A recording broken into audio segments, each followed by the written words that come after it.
കേരള രാഷ്ട്രീയം പുകയുന്ന അഗ്നിപർവ്വതങ്ങളുടെ മുകളിലോ എന്ന് സംശയിച്ചുകൊണ്ടാണ് 2024 കടന്നു പോകുന്നത്. കേരളത്തിലെ രണ്ട് മുന്നണികളെയും നയിക്കുന്ന പാർട്ടികളായ CPM-ലും കോൺഗ്രസിലും അഗ്നിപർവ്വതങ്ങൾ പുകയുന്നതിൻ്റെ ഭീതിപ്പെടുത്തുന്ന സൂചനകളുണ്ട്.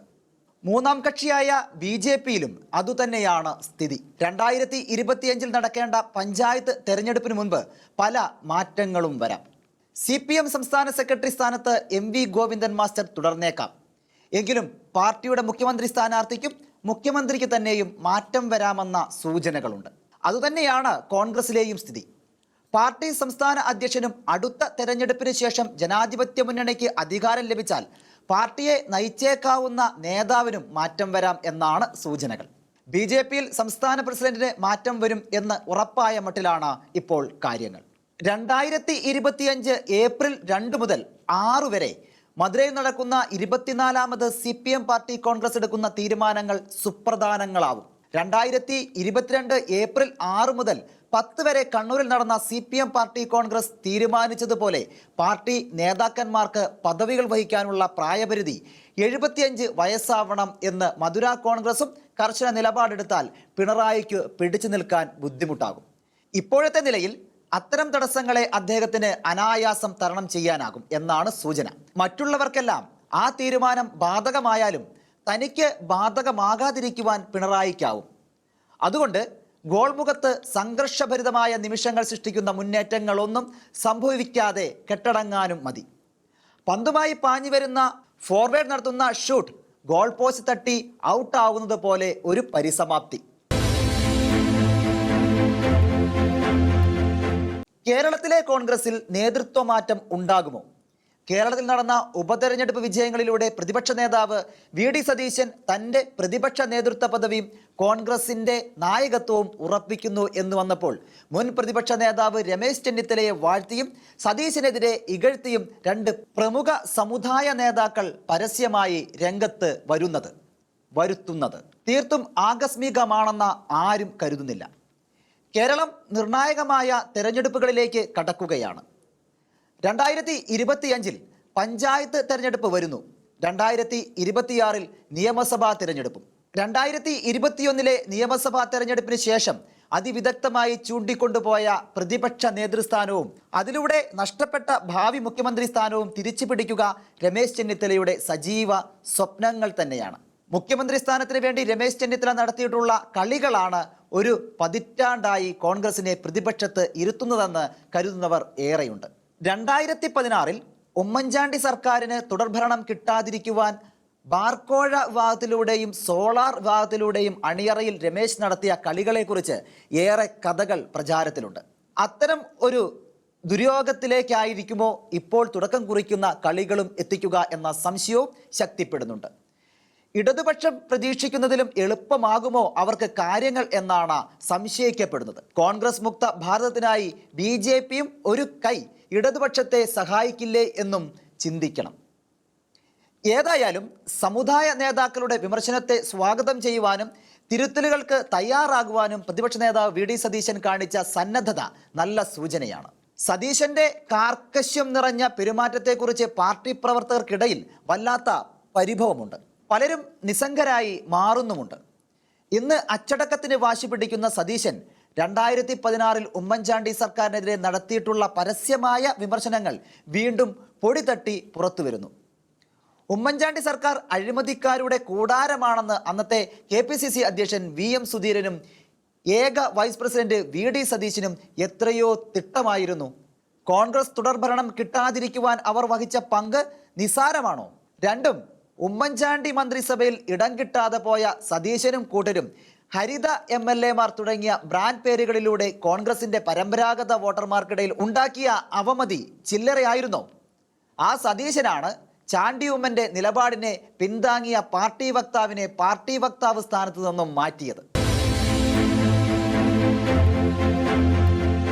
വെള്ളാപ്പള്ളി നടേശൻ സ്ഥാപിച്ച BDJS BJP മുന്നണിയിൽ ഒന്നും കിട്ടാതെ കഴിയുകയാണ്. ജനാധിപത്യ മുന്നണിയിൽ എത്തിയാൽ നിയമസഭയിൽ ഏതാനും സീറ്റ് നേടാനും ഭരണത്തിൽ പങ്കാളിയാവാനും അവർക്ക് കഴിഞ്ഞേക്കാം. ഈ സാധ്യതകളെ ഉപയോഗപ്പെടുത്തുന്നതിനുള്ള നീക്കങ്ങൾ ആരംഭിച്ചതായി സൂചനയുണ്ട്. കേരള കോൺഗ്രസ് മാണി ഇടത്തേക്ക് പോയതുകൊണ്ട് ഇന്നത്തെ രൂപത്തിൽ ഇപ്പോഴത്തെ ജനാധിപത്യ മുന്നണിക്ക് തിരുവിതാംകൂർ കടക്കുക അത്ര എളുപ്പമാവില്ല. ഭരണവിരുദ്ധ വികാരം മാത്രം പോരാ ജയിക്കാൻ എന്നത് രാഷ്ട്രീയ യാഥാർത്ഥ്യമാണ്. BDJS അത്തരമൊരു നിലപാടെടുത്താൽ ജനാധിപത്യ മുന്നണിയിലെ ലീഗിന്റെ മേധാശക്തി 2021 ഉണ്ടാക്കിയതുപോലെ ഇടതുമുന്നണിക്ക് അനുകൂലമായ ചില വർഗീയ ധ്രുവീകരണങ്ങൾ വീണ്ടും ഉണ്ടാക്കിക്കൂടുന്നില്ല. CPM പോളിറ്റ് ബ്യൂറോ അംഗം A. വിജയരാഘവൻ വയനാട്ടിൽ പ്രിയങ്കയുടെ വിജയത്തിന് പിന്നിലെ വർഗീയ നിറത്തെക്കുറിച്ച് പറഞ്ഞതൊന്നും വെറും നാക്കുപിഴയല്ല. പക്ഷേ ന്യൂനപക്ഷ വകുപ്പ് മുസ്ലിം സമുദായത്തിൽപ്പെടാത്ത ഒരാൾക്ക് കൊടുക്കണം എന്ന ക്രൈസ്തവ മേലധ്യക്ഷന്മാരുടെ അഭ്യർത്ഥന പിണറായി തള്ളിക്കളഞ്ഞതുപോലുള്ള അനുഭവങ്ങൾ ക്രൈസ്തവരും മറന്നിട്ടില്ല. കോശി കമ്മീഷനെ നിയോഗിച്ച പിണറായി സർക്കാർ കമ്മീഷന്റെ ശുപാർശകൾ നടപ്പാക്കുന്നതിന് അത്രയും ആവേശം കാണിക്കുന്നില്ല. റിപ്പോർട്ട് നടപ്പാക്കണമെന്ന് തമാശിന് പോലും കോൺഗ്രസുകാർ ആവശ്യപ്പെടുന്നുമില്ല. റിപ്പോർട്ടിലെ ശുപാർശകൾ നടപ്പിലാക്കിയാൽ അതിന് ധൈര്യം കാണിക്കുന്നവരോട് ക്രൈസ്തവർക്കിടയിൽ നടപ്പാക്കുന്നവരോട് വലിയ മതിപ്പുണ്ടാവും എന്നത് സത്യമാണ്. അത് മുഴുവൻ വോട്ടാകണമെന്നില്ല. ക്രൈസ്തവർക്ക് മൈക്രോ മൈനോറിറ്റി പദവി നൽകി പാഴ്സി സമുദായത്തെ വംശനാശത്തിൽ നിന്നും രക്ഷിക്കുവാൻ നടത്തുന്നത് പോലെയുള്ള അടിയന്തര നീക്കങ്ങൾ നടത്തണമെന്ന ആവശ്യത്തിനും സമുദായത്തെ സ്നേഹിക്കുന്നവർക്കിടയിൽ വലിയ പിന്തുണയുണ്ട്. CPMന്റെ ഉറക്കം കെടുത്തുന്ന സംഭവങ്ങൾ ധാരാളമുണ്ട്. കണ്ണൂരിലെ ADM ആയിരുന്ന നവീൻ ബാബുവിൻ്റെ മരണം വലിയ തലവേദന ആകുന്ന മട്ടാണ്. അറിയപ്പെടുന്ന CPM സഹയാത്രികനായിരുന്ന നല്ലവനായ ഉദ്യോഗസ്ഥൻ എന്ന് ഖ്യാതി നേടിയ നവീൻ ബാബു ആത്മഹത്യ ചെയ്തതോ കൊലപ്പെടുത്തപ്പെട്ടതോ എന്ന് സംശയം ഇപ്പോൾ വളരെ ശക്തമാകുന്നുണ്ട്. പാർട്ടി ആഭിമുഖ്യത്തിൽ നടത്തിയ പോസ്റ്റ്മോർട്ടം അംഗീകരിച്ച് റീപോസ്റ്റ്മോർട്ടം പോലും ആവശ്യപ്പെടാതെ നവീൻ ബാബുവിൻ്റെ മൃതദേഹം ദഹിപ്പിച്ച കുടുംബാംഗങ്ങൾക്ക് ഇപ്പോൾ എല്ലാം സംശയമായിരിക്കുന്നു എന്നത് വലിയ മാറ്റമാണ്. അതുകൊണ്ട് കേസന്വേഷണം CBIക്ക് വിടണം എന്ന് വീട്ടുകാർ ആവശ്യപ്പെടുന്നു. നവീൻ ബാബുവിൻ്റെ കുടുംബത്തോട് ഒപ്പം എന്ന് പരസ്യമായി അവകാശപ്പെടുന്ന പാർട്ടി പക്ഷേ CBI അന്വേഷണത്തെ പാർട്ടി എതിർക്കുന്നു. കേസിന്റെ തുടക്കകാലത്ത് കുടുംബത്തോട് ഒപ്പം നിന്ന പത്തനംതിട്ടയിലെ പാർട്ടി ഇപ്പോൾ മൗനത്തിലാണ്. കണ്ണൂരിലെ സഖാക്കൾ നവീൻ ബാബുവിൻ്റെ മരണവുമായി ബന്ധപ്പെട്ടവരെ സംരക്ഷിക്കുവാൻ വഴിവിട്ട നീക്കങ്ങൾ നടത്തുന്നു എന്നാണ് ഇപ്പോൾ പൊതുജനം വിശ്വസിക്കുന്നത്.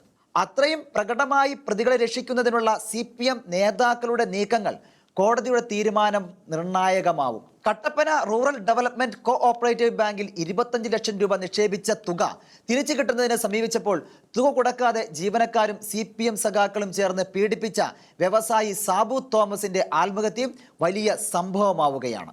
CPM നേതാക്കൾക്കെതിരെ ആത്മഹത്യാ പ്രേരണയ്ക്ക് കേസെടുക്കുമോ എന്ന് തീർച്ചയായിട്ടില്ല.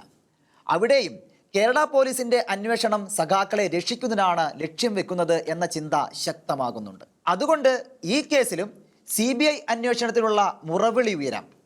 കേരളത്തിലെ സഹകരണ മേഖലയുടെ അപജയത്തിൻ്റെ ഒന്നാന്തരം ഉദാഹരണമാവുകയാണ് ഈ മരണം. സഹകരണ ബാങ്കുകളിൽ എങ്ങനെ വിശ്വസിച്ച് പണം നിക്ഷേപിക്കും എന്ന ഭയം സമൂഹത്തിൽ ശക്തമാകുന്നു. കൂടുതൽ നിക്ഷേപകർ സഹകരണ മേഖല വിടാൻ ഈ സംഭവം കാരണമാവും.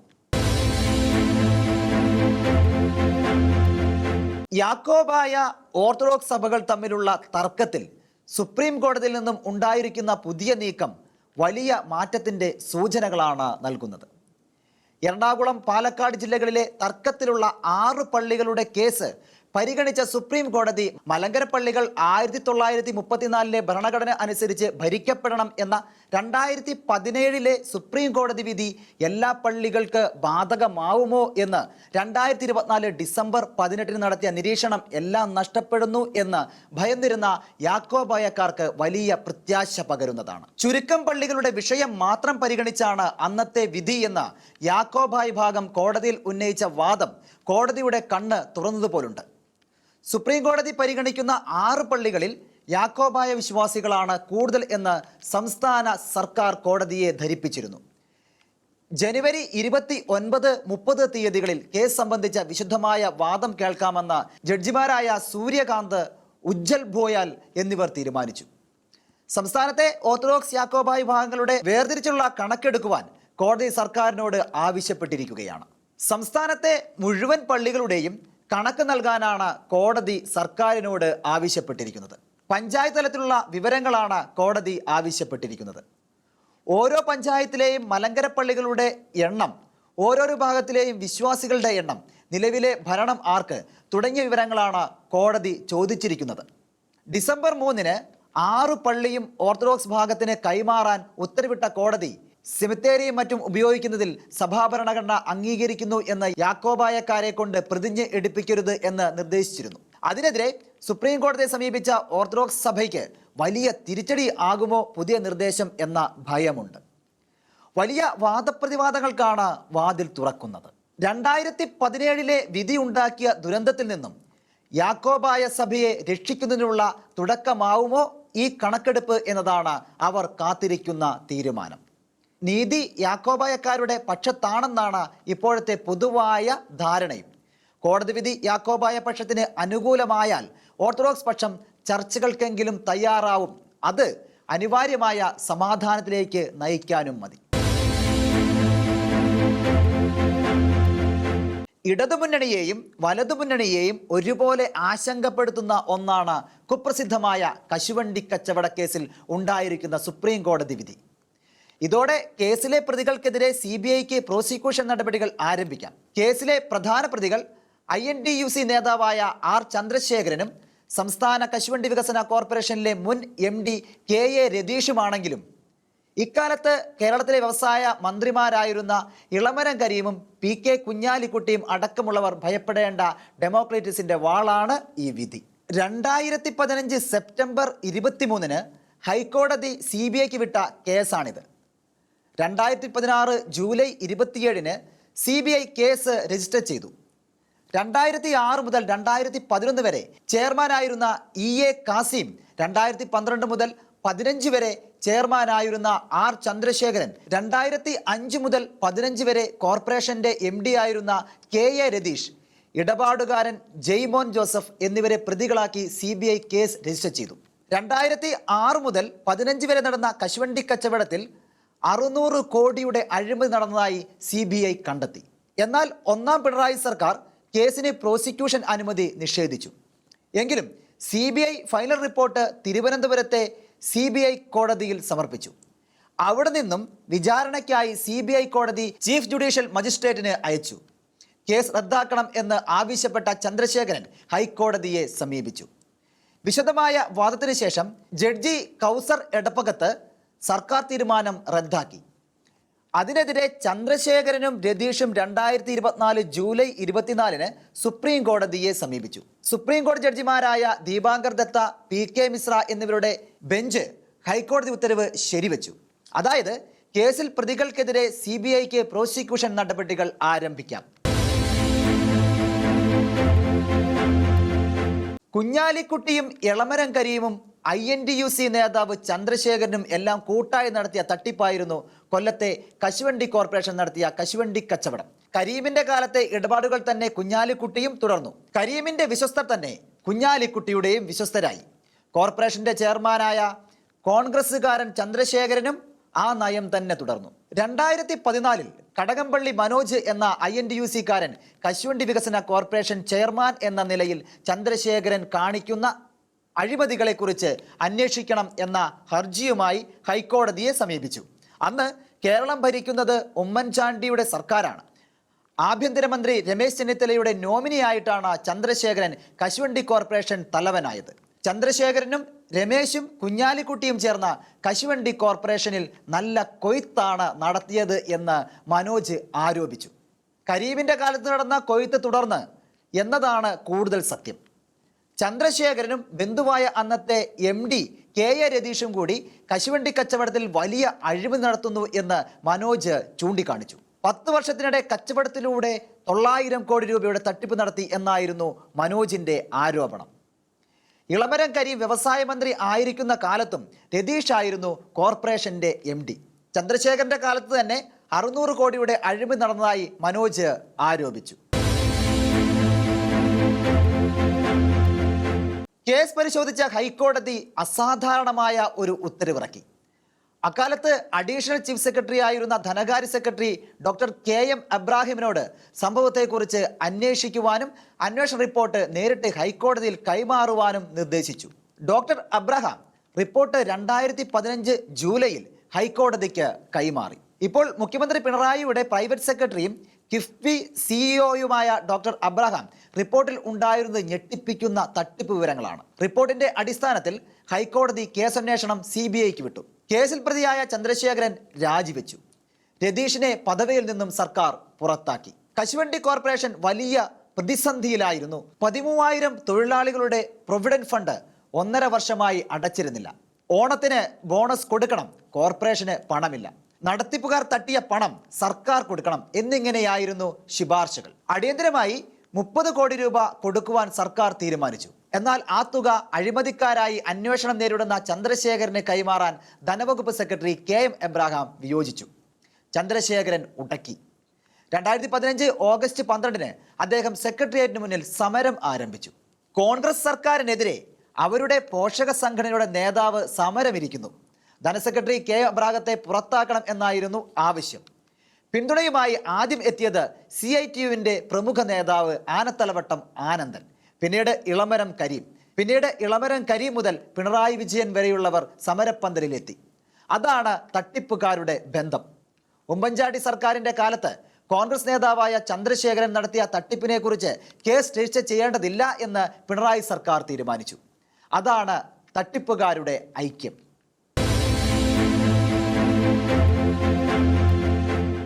അബ്രാഹത്തിന്റെ റിപ്പോർട്ടിന്റെ അടിസ്ഥാനത്തിൽ ഹൈക്കോടതി കേസന്വേഷണം CBIക്ക് വിട്ടു. ഗുണനിലവാരമില്ലാത്ത തോട്ടണ്ടി ഇറക്കുമതി നടത്തി കോർപ്പറേഷൻ 600 കോടി രൂപയുടെ ക്രമക്കേട് നടത്തി എന്ന് CBI കണ്ടെത്തി.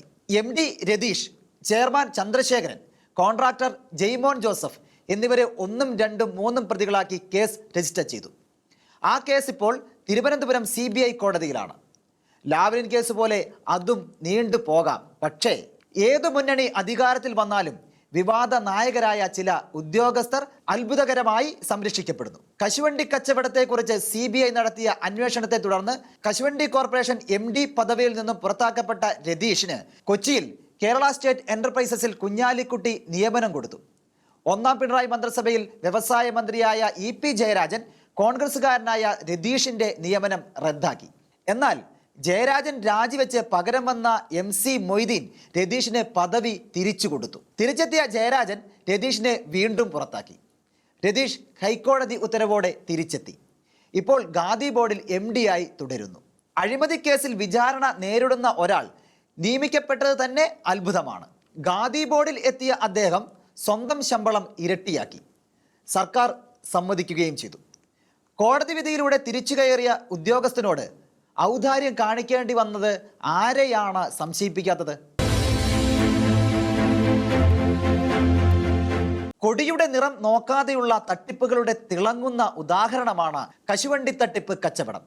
CPM നേതാവ് ഇളമരം കരീമും ലീഗ് നേതാവ് PK കുഞ്ഞാലിക്കുട്ടിയും INTUC നേതാവ് ചന്ദ്രശേഖരനും വേറെ പലരും ഒന്നുപോലെ പങ്കാളികളായ തട്ടിപ്പ്. VS സർക്കാരിലെ വ്യവസായ മന്ത്രിയായിരുന്ന ഇളമരം കരീമും അദ്ദേഹത്തെ തുടർന്ന് വന്ന ജനാധിപത്യ മുന്നണിയുടെ വ്യവസായ മന്ത്രിയായിരുന്ന PK കുഞ്ഞാലിക്കുട്ടിയും എത്രയോ സഹകരിച്ചാണ് കാര്യങ്ങൾ നടത്തിയത്. CPM നേതാവായ ഇളമരം കരീമിന്റെ തുടർഭരണം പോലെയായിരുന്നു ഉമ്മൻചാണ്ടിയുടെ വ്യവസായ മന്ത്രി കുഞ്ഞാലിക്കുട്ടിയുടെ നടപടികൾ. ഇടതുകാലത്ത് CPMന് വേണ്ടി കരുക്കൾ നീക്കിയ കശുവണ്ടി കോർപ്പറേഷനിലെ രതീഷ് അടക്കമുള്ള ഉദ്യോഗസ്ഥരെയെല്ലാം കുഞ്ഞാലിക്കുട്ടി സംരക്ഷിച്ചു. CBI അന്വേഷണത്തെ തുടർന്ന് കശുവണ്ടി കോർപ്പറേഷൻ MD പദവിയിൽ നിന്നും പുറത്താക്കേണ്ടി വന്ന രതീഷിന് കൊച്ചിയിൽ കേരള സ്റ്റേറ്റ് എന്റർപ്രൈസസിൽ കുഞ്ഞാലിക്കുട്ടി നിയമനം കൊടുത്തു. രതീഷ് INTUC നേതാവ് ചന്ദ്രശേഖരന്റെ ബന്ധുവുമാണ്. ജനാധിപത്യ മുന്നണിയിലെ ഇടതുമുന്നണിയുടെ ട്രോജൻ കുതിരയായി കുഞ്ഞാലിക്കുട്ടി എത്രയോ കാലം പ്രവർത്തിച്ചു. ലാവ്ലിൻ തട്ടിപ്പ് നിയമസഭയിൽ ശക്തമായി ഉന്നയിക്കുന്നതിനും അത് സംബന്ധിച്ച് അന്വേഷണം മന്ദഗതിയിൽ ആക്കുന്നതിനും കുഞ്ഞാലിക്കുട്ടിയായിരുന്നു മുന്നിലെന്ന് അക്കാലത്ത് ജനാധിപത്യ മുന്നണിയുടെ ശക്തമായ നേതാക്കളിൽ ഒരാളായ TM ജേക്കബ് പരസ്യമായി പറഞ്ഞിട്ടുണ്ട്. കുഞ്ഞാലിക്കുട്ടിക്കും കിട്ടി ഇടതു സഹായങ്ങൾ. അദ്ദേഹത്തിനെതിരെ ഐസ്ക്രീം പാർലർ കേസിൽ VS അച്യുതാനന്ദൻ നയിച്ച പടയെ പിണറായി ഗ്രൂപ്പുകാർ അകത്തുനിന്നും ദുർബലമാക്കി. കുഞ്ഞാലിക്കുട്ടിക്ക് വേണ്ടി ഇപ്പോഴും പിണറായി വലിയ ഔദാര്യങ്ങൾ കാണിക്കുന്നു. മലപ്പുറത്തെ ഒരു സഹകരണ ബാങ്ക് വഴി കുഞ്ഞാലിക്കുട്ടിയും മകനും കോടിക്കണക്കിന് രൂപയുടെ കള്ളപ്പണം വെളുപ്പിക്കുന്നതായി ആരോപിച്ച് KT ജലീൽ എൻഫോഴ്സ്മെന്റ് ഡയറക്ടറേറ്റിന് പരാതി കൊടുത്തപ്പോൾ പിണറായി ജലീലിനെ പരസ്യമായി ശാസിച്ചു. ഇതേ തുടർന്ന് ജലീലും കുഞ്ഞാലിക്കുട്ടിയും വെടിനിർത്തൽ കരാറിലെത്തി എന്നും വാർത്തയുണ്ട്. ഏതായാലും കുഞ്ഞാലിക്കുട്ടിക്കെതിരെയുള്ള ജലീലിൻ്റെ ആവേശം ചോർന്നിട്ടുണ്ട്. ഇടതുമുന്നണിയുടെ രക്ഷയ്ക്കായി കുഞ്ഞാലിക്കുട്ടി ചെയ്യുന്ന കാര്യങ്ങൾ ഇപ്പോൾ ലീഗിലും തലവേദനയായി വിഷയമായിട്ടുണ്ട്. ലീഗ് ഉന്നത സമിതിയിൽ നടന്ന ചർച്ചകൾ ചോർന്നു. അതിൽ അച്ചടക്ക നടപടി എടുത്തിട്ടുണ്ടെങ്കിലും കുഞ്ഞാലിക്കുട്ടിയുടെ ഒത്തുകളികൾക്ക് നിയന്ത്രണം വരുന്നു എന്ന സൂചനകളുണ്ട്. പക്ഷേ പണത്തിന് മീതെ പരുന്തും പറക്കില്ലല്ലോ. അതാണ് CPM അടക്കമുള്ള മിക്കവാറും പാർട്ടികൾ അനുഭവിക്കുന്ന ദുര്യോഗം. സർക്കാർ ജീവനക്കാർക്കിടയിൽ വർഗീയത ശക്തമാകുന്നതിൻ്റെ എത്രയോ സൂചനകളായി ഒന്നിനു നേരെയും കർക്കശമായി നടപടികളെടുക്കുവാൻ സർക്കാരിനാവുന്നില്ല. നിയമത്തിൻ്റെ പഴുതുകളിലൂടെ കുറ്റവാളികൾ രക്ഷപ്പെടുന്നു, അല്ലെങ്കിൽ രക്ഷപ്പെടുത്തപ്പെടുന്നു. മല്ലു ഹിന്ദു ഓഫീസേഴ്സ് എന്ന പേരിൽ റിട്ടയർ ചെയ്തവരും അല്ലാത്തവരുമായ IASകാരുടെ വാട്സപ്പ് ഗ്രൂപ്പ് ഉണ്ടാക്കിയ വ്യവസായ വകുപ്പ് ഡയറക്ടർ ഗോപാലകൃഷ്ണനെതിരെ നിയമ നടപടി സ്വീകരിക്കാനാകില്ല പോലും. ഗ്രൂപ്പിൽ ചേർത്തവർ പരാതി കൊടുത്താലേ കേസെടുക്കാനാവൂ. അതുകൊണ്ട് കൊല്ലം DCC സെക്രട്ടറി കൊടുത്ത പരാതിയിൽ കേസെടുക്കാനാവില്ല.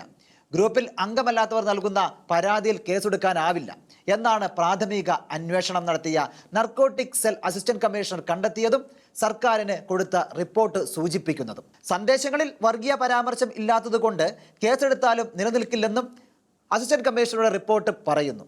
ചില്ലറക്കാരനല്ല ഗോപാലകൃഷ്ണൻ. മറ്റു പേരുകളിൽ അദ്ദേഹം 11 ഗ്രൂപ്പുകൾ ഉണ്ടാക്കിയിട്ടുണ്ടത്രേ. ഹിന്ദു ഓഫീസേഴ്സ് ഗ്രൂപ്പാകട്ടെ ദീപാവലി ആശംസകൾ നേരാൻ ഉണ്ടാക്കിയ ഗ്രൂപ്പാണത്രേ. സംഭവം വിവാദമായപ്പോൾ തൻ്റെ അറിവോടെ അല്ല ഗ്രൂപ്പ് ഉണ്ടാക്കിയത് എന്ന വാദവുമായി ഗോപാലകൃഷ്ണൻ വന്നു. തൻ്റെ ഫോൺ ഹാക്ക് ചെയ്തെന്നും അദ്ദേഹം പറഞ്ഞു. സൈബർ സെല്ലിൽ പരാതി കൊടുക്കുകയും ചെയ്തു. ഗോപാലകൃഷ്ണന്റെ ഫോണിൽ പരിശോധിച്ച പോലീസ് ഫോൺ ഹാക്ക് ചെയ്തതായുള്ള വാദം അംഗീകരിച്ചില്ല. ഫോർമാറ്റ് ചെയ്ത ഫോണാണ് ഗോപാലകൃഷ്ണൻ പോലീസ് പരിശോധനയ്ക്ക് കൊടുത്തത്. അത് പരിശോധിച്ച മെറ്റയും ഫോറൻസിക് ലാബും ഗോപാലകൃഷ്ണന്റെ വാദം അംഗീകരിച്ചില്ല. ചീഫ് സെക്രട്ടറി അദ്ദേഹത്തെ സസ്പെൻഡ് ചെയ്തു. അദ്ദേഹത്തിന് മെമ്മോയും കൊടുത്തു. ഗോപാലകൃഷ്ണൻ വ്യാജരേഖ ചമയ്ക്കുന്നവനാണ് എന്ന് ആരോപണവും ഉന്നയിച്ച് ഇതിനിടയിൽ മറ്റൊരു IAS ഓഫീസർ രംഗത്ത് വന്നു. കളക്ടർ ബ്രോ എന്ന് സ്വന്തം വിളിക്കുന്ന പ്രശാന്ത് നായർ. അദ്ദേഹം IASകാരുടെ നല്ല ഭാഗത്തിൻ്റെയും കണ്ണിൽ കരടായ പോലെയാണ് പ്രചാരണം. ഏതായാലും ചീഫ് സെക്രട്ടറിക്ക് വക്കീൽ നോട്ടീസ് അയക്കുന്നിടത്ത് വരെ എത്തി കളക്ടർ ബ്രോയുടെ ധൈര്യം. സർക്കാർ തീരുമാനം എന്തായാലും കോടതിയിൽ ഏറ്റുമുട്ടാനാണ് പ്രശാന്തിൻ്റെ പരിപാടി. ഇതിനിടയിലാണ് ഗോപാലകൃഷ്ണനെതിരെ കേസെടുക്കാനാവില്ലെന്ന് പോലീസ് കണ്ടെത്തുന്നത്. കേസ് എടുക്കണമെങ്കിൽ അദ്ദേഹം ഗ്രൂപ്പിൽപ്പെടുത്തിയ ഒരു ഉദ്യോഗസ്ഥനെങ്കിലും പരാതി കൊടുക്കണം. അതിനാരും തയ്യാറായതായി അറിയില്ല. ചുരുക്കം പറഞ്ഞാൽ ഉന്നത ഉദ്യോഗസ്ഥരുടെ മനസ്സാണ് ഗോപാലകൃഷ്ണനിലൂടെ പ്രകടമാകുന്നത് എന്നല്ലേ. പച്ചവെളിച്ചം എന്ന മുസ്ലിം ഗ്രൂപ്പും ഇങ്ങനെ തന്നെ സർക്കാർ ഓഫീസുകളിൽ വിലസുന്നു. തീവ്രവാദവും ഭീകരവാദവുമാണ് അതിൻ്റെ ലക്ഷ്യമെന്നാണ് പ്രചാരണം. ഇവരിലൂടെ ആഭ്യന്തര വകുപ്പിലെയും മറ്റൊരു സുപ്രധാന വകുപ്പുകളിലെയും പല രഹസ്യങ്ങളും ചോരുന്നതായി കണ്ടെത്തിയിട്ടുണ്ട്. സംസ്ഥാന ഇന്റലിജൻസ് തന്നെ ഇക്കാര്യം ചൂണ്ടിക്കാണിച്ചു. EK നായനാർ മുഖ്യമന്ത്രി ആയിരുന്ന കാലത്താണ് പച്ചവെളിച്ചത്തിൻ്റെ തുടക്കം. അന്നത്തെ പ്രമുഖനായ ഒരു അഡീഷണൽ പ്രൈവറ്റ് സെക്രട്ടറി അടക്കമുള്ളവർ നിയന്ത്രിച്ച സംഘമാണിത്. പോലീസ് സേനയിലും സെക്രട്ടേറിയറ്റിലും വിദ്യാഭ്യാസ വകുപ്പിലും പച്ചവെളിച്ചം ശക്തമായി. രാജ്യസുരക്ഷയെ ബാധിക്കുന്ന ആശയങ്ങൾ പങ്കുവയ്ക്കുന്ന ഇമെയിലുകൾ പരിശോധിക്കാനായി പോലീസ് ആസ്ഥാനത്തെ ഹൈടെക് സെല്ലിന് കൊടുത്ത ഫയലുകൾ ചോർന്നു. SI ബിജു സലീം വിവരങ്ങൾ ചോർത്തിയതായി ക്രൈംബ്രാഞ്ച് കണ്ടെത്തി. 6 പേർക്കെതിരെ കുറ്റപത്രം സമർപ്പിച്ച് കേസ് എഴുതിത്തള്ളാൻ സർക്കാർ തീരുമാനിച്ചു. RSS നേതാക്കളെക്കുറിച്ച് ഇന്റലിജൻസ് ശേഖരിച്ച വിവരങ്ങൾ പോപ്പുലർ ഫ്രണ്ടിന് ഹിറ്റ് ലിസ്റ്റ് തയ്യാറാക്കുവാൻ തൊടുപുഴയിൽ ചോർത്തി കൊടുത്തതായി കണ്ടെത്തി.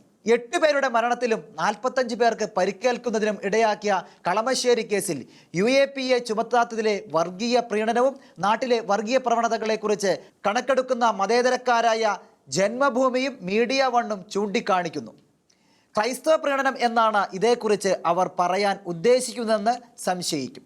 വാസ്തവത്തിൽ ആ കേസിലെ അന്വേഷണം വേണ്ടവിധം നടക്കുന്നില്ല എന്ന പക്ഷമാണ് ഇത്തരം കാര്യങ്ങളിൽ പ്രതികരിക്കുന്നവ മിക്ക ക്രൈസ്തവർക്കും ഉള്ളത്. അത് ക്രൈസ്തവരെ സഹായിക്കാനല്ല, വേറെ ലക്ഷ്യത്തോടെ ക്രമീകരിക്കപ്പെട്ടതാണ്. ജന്മഭൂമിയും മീഡിയ വണ്ണും കേരളത്തിലെ വർഗീയതയുടെ ഉദാഹരണങ്ങൾ വിവരിക്കുന്നത് നല്ല തമാശയാകുന്നുണ്ട്.